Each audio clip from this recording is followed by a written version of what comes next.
എന്താണ് ഈ കടിച്ചു പറിച്ച് തിന്നുന്നതെന്നല്ലേ ഇപ്പൊ പറഞ്ഞുതരാം കേട്ടോ.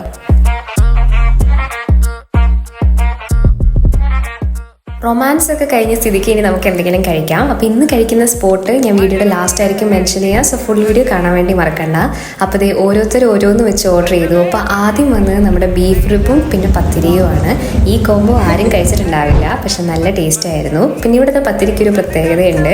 നമ്മുടെ വീട്ടിലൊക്കെ ഉണ്ടാക്കുന്നത് പോലെ മാനുവലിയാണ് ഉണ്ടാക്കുന്നത്, അല്ലാതെ മെഷീൻ മെയ്ഡ് പത്തിരികളല്ല.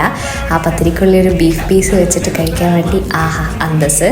അടുത്ത ഐറ്റം കപ്സയും ലെബനീസ് ചിക്കനുമാണ്. കപ്സ ഞാൻ ഇതുവരെ ട്രൈ ചെയ്തിട്ടില്ല, ആദ്യമായിട്ടാണ് കഴിക്കുന്നത്. കഴിച്ചപ്പോൾ എനിക്ക് ഫീൽ ചെയ്തൊരു കാര്യം എന്ന് വെച്ചാൽ നമ്മുടെ മന്തിക്ക് ഒരു അടിപൊളി ഓൾട്ടർനേറ്റീവാണ്. ഭയങ്കര അഡിക്റ്റീവാണ്. പിന്നെ ഫ്ലേവേഴ്സ് ഭയങ്കരമായിട്ട് ഇഷ്ടപ്പെടുന്ന ആൾക്കാർക്ക് ഭയങ്കരമായിട്ട് ഇഷ്ടപ്പെടും. ഫ്ലേവർ പാക്ഡ് ആയിട്ടുള്ള ഒരു ഫുഡ് ഐറ്റമാണ്. അടുത്തത് നമ്മുടെ ബിരിയാണി ഇല്ലാതെ എന്ത് വ്ളോഗിങ് ഗൈസ്. അപ്പോൾ തലശ്ശേരി ദം ചിക്കൻ ബിരിയാണി ആയിരുന്നു മേടിച്ചത്.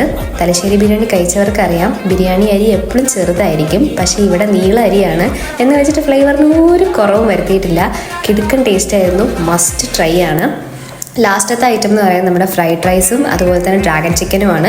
ഇവർക്ക് ഒരുപാട് ചൈനീസ് ഐറ്റംസ് ഉണ്ട്. സോ ഇവിടെ ചൈനീസ് ഐറ്റംസ് ഇഷ്ടമുള്ള ആൾക്കാർക്ക് എന്തായാലും വന്ന് ട്രൈ ചെയ്ത് നോക്കുക. ഇതും വൺ ഓഫ് ദ ഫേവറേറ്റ്സിലാണ്. പിന്നെ നമ്മൾ പുതിയ 2 ഐറ്റംസ് ട്രൈ ചെയ്തു. ഒന്ന് ഗ്രീൻ സ്ക്രൂ ഡ്രൈവറും പിന്നെ ബ്ലൂ റെയിനും. ചൂടത്ത് വന്നിട്ട് ഇത് കുടിക്കാൻ വേണ്ടിയിട്ട് സമാധാനം. പിന്നെ എന്തായാലും വന്നതല്ലേ, പിന്നെ അവിടെയുള്ള എല്ലാ ആംബിയൻസ് ഒക്കെ ചുറ്റിപ്പറ്റി കണ്ടു. അവർക്ക് മേളിൽ സിറ്റിംഗ് ഏരിയ ഉണ്ട്, അതുപോലെ തന്നെ ഗാർഡൻ ഏരിയയും ഭയങ്കര വിശാലമായിട്ടുള്ള പാർക്കിങ്ങും ആണ് ഉള്ളത്. സുൽത്താൻ മീൻ ആൻഡ് മീറ്റ് എന്നാണ് സ്പോട്ടിന്റെ പേര്. അപ്പോൾ ഇവരുടെ ലൊക്കേഷൻ വരുന്നത് നിയർ ഷൗക്കോട്ട പാലം, സെന്റ് ജോസഫ് ഹൈസ്കൂൾ. അപ്പോൾ ഓക്കെ, ബൈ.